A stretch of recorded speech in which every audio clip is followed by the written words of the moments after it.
Hello everyone. आज के इस वीडियो में class 10th English text book first flight के चैप्टर 1B से पोयम, जिसका नाम आप लेफ्ट साइड पर देख सकते हैं, डस्ट ऑफ स्नो। इस पोयम को थॉरोली इंग्लिश से हिंदी में एक्सप्लेन करने वाला हूं और पोयम के ट्रांसलेशन के बाद इसकी समरी को भी हिंदी में एक्सप्लेन करने वाला हूं। तो चलिए शुरू करते हैं। Poem dust of snow written by Robert Frost. शुरू करने से पहले आपसे रिक्वेस्ट करूंगा कि मेरे YouTube चैनल, जो कि आपको ऊपर मेरे वीडियो के ऊपर दिखाई दे रहा होगा, अनुराग राय इंग्लिश ट्यूटर, को सब्सक्राइब कर लीजिएगा।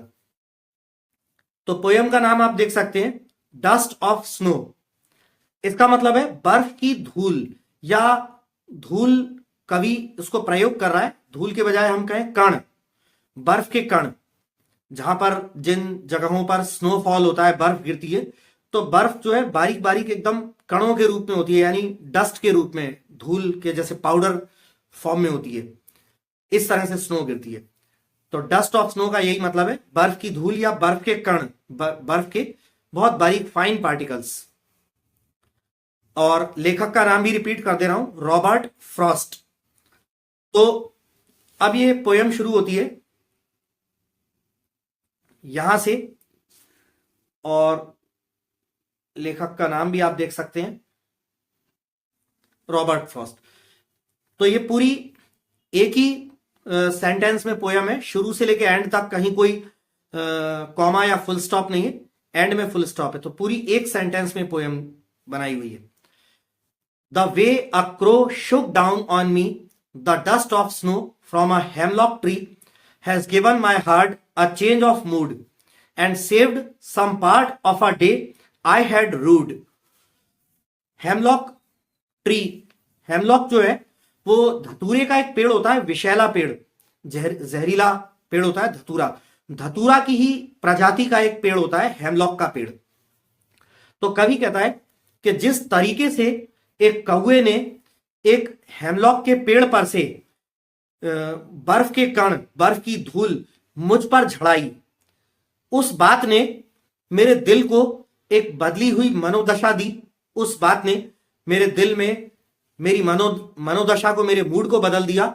और एक दिन, एक ऐसा दिन जिसका काफी वक्त में दुखी होकर, पछतावा करके मैंने बर्बाद कर दिया था, उस दिन के एक भाग को, उस दिन के कुछ भाग को पछतावा करने और दुखी होने से बचा लिया।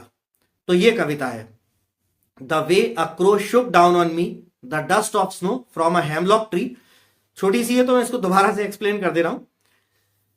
Has given my heart a change of mood and saved some part of a day I had rued. जिस तरीके से एक कौवे ने एक हेमलॉक के वृक्ष पर से बर्फ की धूल या बर्फ के कण मेरे ऊपर झड़ाए, उस बात ने मेरे दिल को एक बदला हुआ मूड, एक बदली हुई मनोदशा दी है।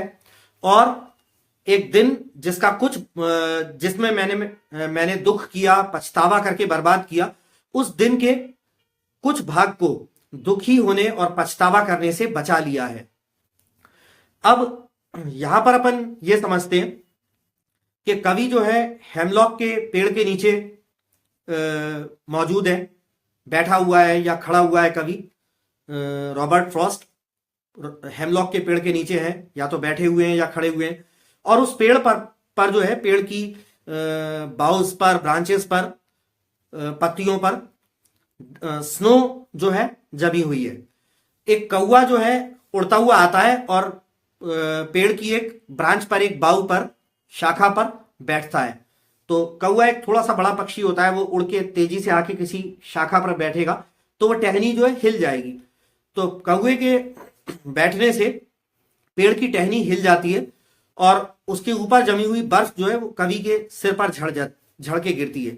तो ठंडे ठंडे बर्फ के कण उसके सिर पर गिरते हैं, तो उसका एकदम से मूड जो है अच्छा हो जाता है, चेंज हो जाता है। वो जो दुखी मूड में होता है, तो उसका जो दुखी मूड होता है, दुखी मनोदशा होती है, वो प्रसन्न हो जाती है। अब इसमें कवि जो है, जो मैसेज जो देना चाह रहा है इस पोयम के माध्यम से, इस पोयम का जो असली मैसेज है वो ये है कि कवि इस कविता के माध्यम से प्रकृति और प्रकृति में मौजूद छोटी छोटी चीजों, तुच्छ चीजों की असाधारण, अकल्पनीय उपचारात्मक शक्ति को दर्शाना चाहता है कवि। प्रकृति और प्रकृति में मौजूद बहुत सारी छोटी छोटी चीजें हैं जिनके अंदर असाधारण, अकल्पनीय उपचार करने की उपचारात्मक शक्ति होती है, उसको कवि दर्शाना चाहता है। कवि ये संदेश देना चाहता है हमको कि ऐसी कोई भी बीमारी या ऐसी कोई समस्या नहीं है, शारीरिक या मानसिक ऐसी कोई बीमारी नहीं है कि जिसका प्रकृति में कोई इलाज ना हो। कवि के अनुसार प्रकृति में हर बीमारी का, चाहे वो शारीरिक हो या मानसिक हो, प्रकृति में हर बीमारी का इलाज होता है। और प्रकृति में मौजूद, नेचर में मौजूद छोटी छोटी तुच्छ चीजें भी हैं जिनको कुछ इंसान ये समझ सकते हैं कि इनका नेचर में, इनका इस दुनिया में क्या रोल है, इनका कोई रोल नहीं है। लेकिन नहीं, कवि ये संदेश देना चाहता है कि प्रकृति में अगर कोई छोटी छोटी भी चीजें हैं तो उनका कोई ना कोई रोल है। तभी जो ऑल माइटी ये गॉड है, उसने उन चीजों को, उन छोटी छोटी चीजों को बनाया है। यदि किसी चीज का कोई रोल नहीं होता तो भगवान उन्हें बनाता भी नहीं। तो एक छोटी सी चीज, एक कौवा आकर के पेड़ पर बैठा और उसके बैठ जाने से डाल हिल गई और बर्फ उसके सिर पर झड़ी, तो ठंडी बर्फ सिर पर आने से, झड़ने से उसको एकदम से खिला खिला प्रसन्नता महसूस होती है। तो ये बात कवि दर्शाना चाहता है कि इस प्रकृति में कोई भी चीज छोटी नहीं है, तुच्छ नहीं है। उन छोटी छोटी चीजों के अंदर भी अद्भुत परिवर्तन लाने वाली, अद्भुत चमत्कार करने वाली शक्ति हो सकती है। तो इस कविता के माध्यम से कवि यह संदेश देता है।